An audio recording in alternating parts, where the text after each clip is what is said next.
یہ کیا وجہ کیا ہے اس کی بنیادی؟ جی تھینک یو جی فار دس اپرچونیٹی. دیکھیں جی بنیادی وجہ سمجھنے کی ضرورت یہ ہے کہ دو بنیادی چیزیں ہیں جو دوائیوں کے متعلق کمپیئر ٹو دوسری جو دوسرے آئٹمس مارکیٹ میں آپ خریدنے جاتے ہیں وہ آئی تھنک انڈرسٹینڈ کرنی چاہیے اور عام آدمی انڈرسٹینڈ کرتا بھی ہے.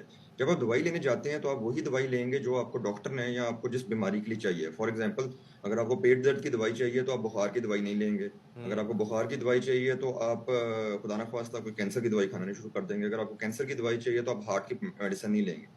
یعنی کہ یہ کوئی برگر نہیں ہے کہ مجھے نہیں ملے گا مارکیٹ سے تو میں سینڈوچ جا کے کھا لوں فار ایگزامپل. ٹھیک ہے. اب جب یہ صورتحال ہوتی ہے اور مارکیٹ میں شارٹیج نمبر 2 وجہ سمجھنی چاہیے کہ شارٹیج ہوتی کیوں ہے. ایک وجہ آپ نے بیان کی ابھی شروع میں ڈالر کا ذکر کیا کہ ڈالر کی ڈی ویلیویشن کی وجہ سے جو میسو ڈی ویلیویشن ہے ہسٹری میں اتنی ڈی ویلیویشن پاکستان میں اتنی کم عرصے میں نہیں ہوئی.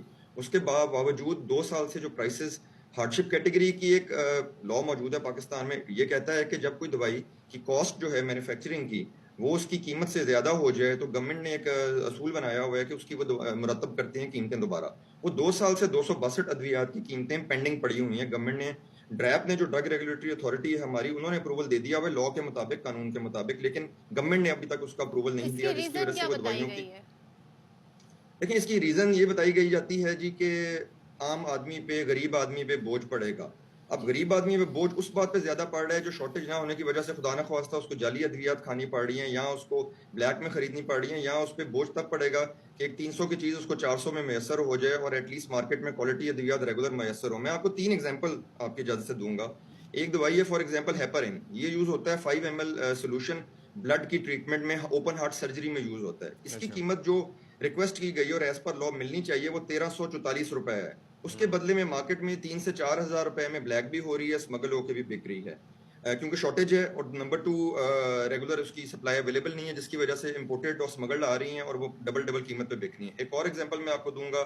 ریٹالین دوائی ہے 30 گولیوں کی ڈبی ہے. یہ ہائپر ایکٹیویٹی ADHD جسے کہتے ہیں اس میں استعمال ہوتی ہے. اس کی قیمت جو مقرر کرنی چاہیے after the hard ship approval 570 روپے ہونی چاہیے 30 گولیوں کا پیکٹ. وہ مارکیٹ میں 4500 روپے تک کی مل رہی ہے. اور یہ آپ آن لائن جا کے چیک کر سکتے ہیں. آن لائن فارمیسیز بیچ رہی ہیں. لمیٹڈ کوانٹٹی ہے کیونکہ اسمگلڈ ہے انلیگل ہے بٹ ظاہر بات ہے پیشنٹ کو ضرورت ہوتی ہے. یہ جو جعلی ادویات ہیں ان کی کیوں اسپیس بن جاتی ہے؟ یہ پھر یہ مافیا سرگرم ہو جاتا ہے. ان کو ریگولیٹ کرنا ان کو روکنا یہ پھر کیا ڈریپ کی ذمہ داری نہیں بنتی ہے؟ بیکاز ریگولیٹری اتھارٹی یہ دیکھیں یہ ڈرائیو کی ذمہ داری بھی بنتی ہے یہ FIA کی ذمہ داری بھی بنتی ہے یہ قانون کے مطابق صوبائی جو ہیلتھ منسٹریز ہیں ان کی ذمہ داری بھی بنتی ہے. اور میری نظر میں ان میں سے کافی ادارے انکلوڈنگ ڈرائیو اور صوبائی حکومتیں اچھا کام کرتی ہیں. لیکن جس طرح میں نے پہلے کہا جی کہ سمجھنے والی چیز یہ ہے کہ دوائی ایک ایسی چیز ہے کہ پیشنٹ نے کھانی ہی کھانی ہے جب اس کو ضرورت ہے. خدا نہ خواستہ اس کو مہنگی ملے گی. خدا نہ خواستہ جس طرح آپ نے خود کا پیشنٹ کو کیسے پتا ہے کہ یہ جعلی دوائی ہے یا اصلی دوائی ہے. اس کو جب ضرورت ہے اور وہ بیچارہ ایک بھاگ دوڑ کر رہا ہے کہ مجھے کسی طرح یہ دوائی ملے اپنے لیے اپنے عزیزوں کے لیے جو خدا نہ خواستہ ہو سکتا ہے کہ ڈیتھ بیڈ پہ بھی ہوں تو وہ دوائی خریدے گا جو بھی اسے مارکیٹ سے ملے گی. یہ گورنمنٹ کے ادارے اچھا کام کرتے ہیں لیکن جب اتنی زیادہ شارٹیج ہوتی ہے اتنا زیادہ پریشر ہوتا ہے اور ایک ایسی چیز ہے جو جان بچانے کے لیے ایک پیشنٹ جا کے خریدتا ہے اور ہر تگو دو ہر قسم کی تگو دو کر کے خریدتا ہے قیمت بھی نہیں دیکھتا تو وہ انفارچونیٹلی جس طرح آپ نے کہا مافیا سرگرم ہو جاتا ہے. اس مافیا کو موقع دیا جاتا ہے جب اس طرح کی ڈیلیز گورنمنٹ کی طرف سے آتی ہیں. ایک اور چیز اس میں سمجھنے والی ہے کہ کچھ ادویات ایسی ہیں جن کو ہم کنٹرولڈ سبسٹینسز کہتے ہیں. ان کے کوٹا گورنمنٹ ایشو کرتی ہے. اس میں مرگی کی ادویات بھی ہیں اس میں اور دوسری ادویات ہیں جو پین کلرز ہیں. وہ صرف اور صرف تب بنائی جا سکتی ہیں جب گورنمنٹ اور ڈریپ اس میں لائسنس ایشو کرتی ہے امپورٹ کا ان مٹیریل کا. اس کے بغیر وہ مٹیریل امپورٹ نہیں کیے جا سکتے بیکاز ان کی قسم ڈفرنٹ ہے. ان کا مس یوز کا بھی چانس ہوتا ہے.